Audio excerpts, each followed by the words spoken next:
Good afternoon, my friends. This is Paul, and today I'm reviewing to you WarioWare Inc. Mega Microgames for the Game Boy Advance.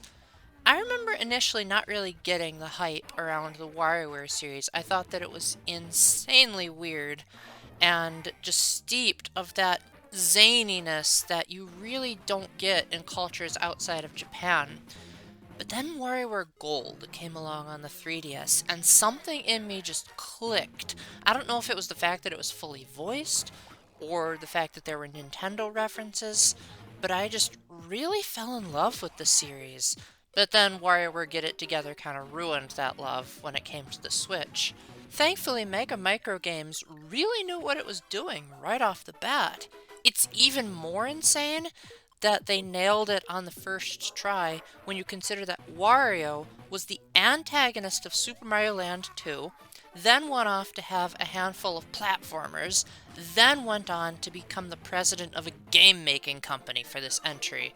Like, Nintendo really knew how to take their antagonist in a bold new direction. The premise of WarioWare Inc. is that you play microgames, not to be confused with mini-games.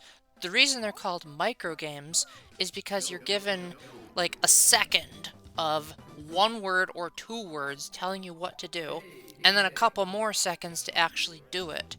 And you need to complete enough microgames in a row to reach a boss stage, which is ever so slightly more like a mini-game.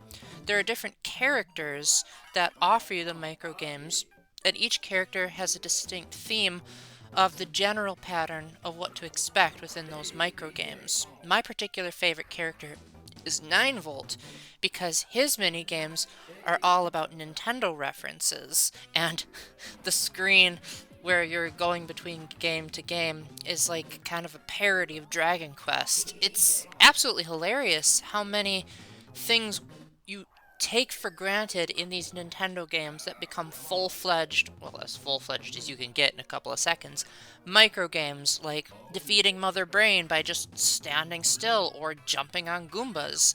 This kind of stuff probably wouldn't work as, say, Mario Party minigames, but in the case of WarioWare, it just clicks, and it feels very satisfying to really hone your reflexes. Now, one thing that I think makes WarioWare Inc.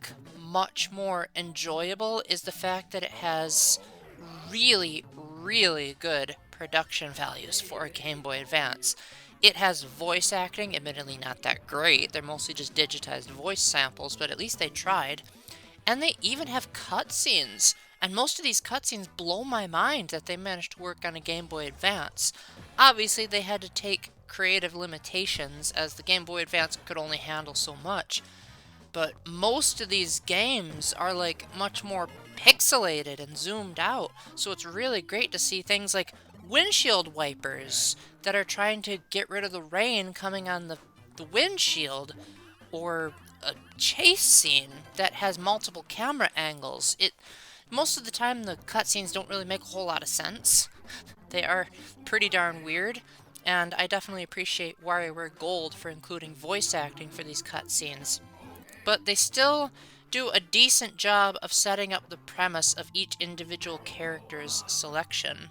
That being said, there's not really much more to talk about in WarioWare Inc. The microgames are just really simple but really fun. You usually only use the control pad and the A button, but the degree to which you use them is determined per microgame. And again, the game likes to keep you on your toes, especially in repeat playthroughs, because you can go back to any character whenever you want and relive those microgames, but sometimes on repeat playthroughs they'll throw in microgames that you didn't get in your initial run just to further confuse you. As you beat the game, you unlock other minigames, some of which are exclusive to multiplayer, but there are also others that are more or less like those free do it as long as possible to get a high score games that you would find on a mobile phone, which aren't terribly fun, but I think they suit the game's portable nature relatively well, especially if you only have a GBA or a DS or a Game Boy player and don't have access to an actual smartphone. Like yours truly! I had to laugh at that. I don't know why.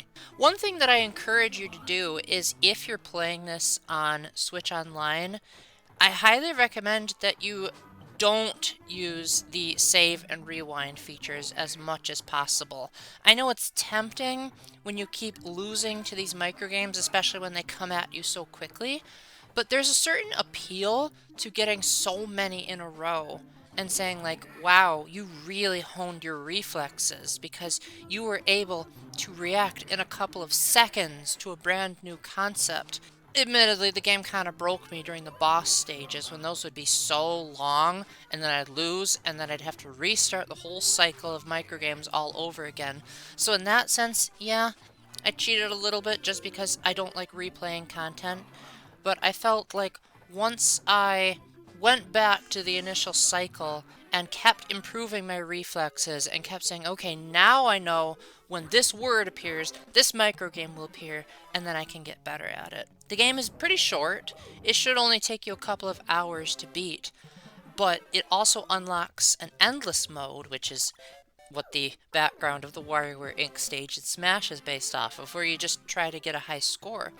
And so it has a lot of replay value, it has multiplayer modes, and it's funny, and it's just amazing how something so goofy can be so appealing and set the stage for the rest of the WarioWare series to go forward. Now, as far as how it stacks up to later entries, I haven't played most of them, but I do know that this particular game doesn't have a lot of the trademark characters that you would expect, like Ashley, Mike, 18 volts. A lot of them are nowhere to be seen in this entry, but the characters that are on display feel like they have varied enough personalities where the game doesn't feel lacking in character variety. I highly recommend you pick this game up unless you're really turned off by games that are really weird and wacky, but if you like simple to the point microgames, then I think you're going to have a blast.